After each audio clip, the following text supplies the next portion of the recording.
মই গীতাঞ্জলি মোৰ ইউটিউব চেনেললৈ আপোনালোক সকলোকে স্বাগতম জনাইছোঁ। আজি বহুত দিনৰ মূৰত ভিডিঅ' বনাম বুলি আহিছোঁ, লং ভিডিঅ'।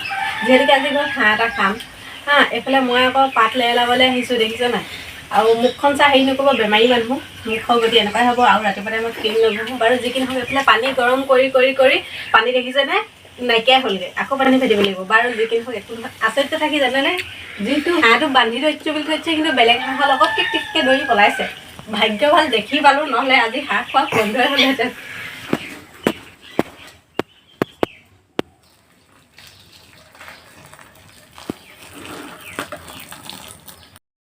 এইফালে আকৌ হাঁহটো গুচাই মেলি হৈ গ'ল, দেখিছেনে বা? পুৰা দায়িত্বটো মোৰ হেনো, সেইকাৰণে কৰি আছোঁ আৰু কি কৰিম আৰু, হয়নে বাৰু? এইফালে আকৌ মাংস বনাবৰ কাৰণে কেৰাহী অকণমান পৰা গৰম হৈ আছিলে, এতিয়া তেলটো দি দিছোঁ। আজি আকৌ আমাৰ মাংসৰ কাৰণেহে জুই বনাইছোঁ দিছোঁ।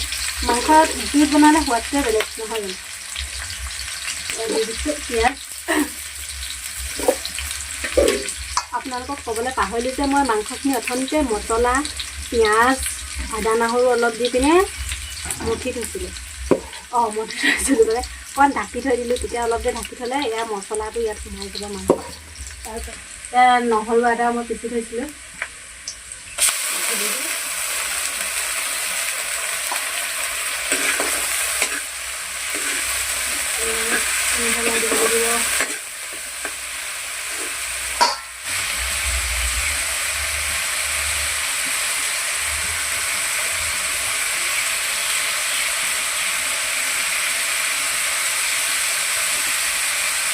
মছলাটো যিমান দেৰি ভাজিব সিমান ধুনীয়া গোন্ধ আৰু খাবলৈ সিমানেই সোৱাদ হয়।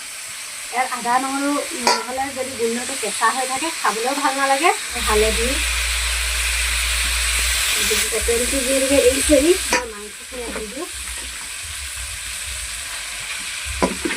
অকণমান সিজিব নাথাকে।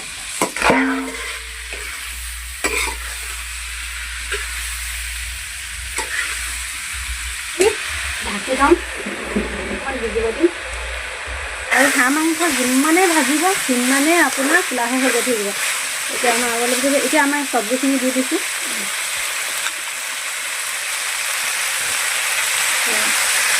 অমিতা আলু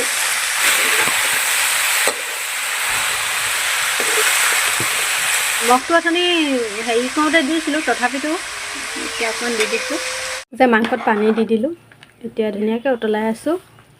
একদম লাষ্টত দেখাম বাৰু দেই। মাংস কালাৰ চব ইমান ধুনীয়া হৈছে নহয়নে? এতিয়া অকণমান লাষ্টত হৈ গ'ল মানে সিজি গ'ল। এতিয়া মই গৰম মছলা অকণমান দি দিছোঁ। তাৰপিছত নমাই দিব পৰা হ'ল।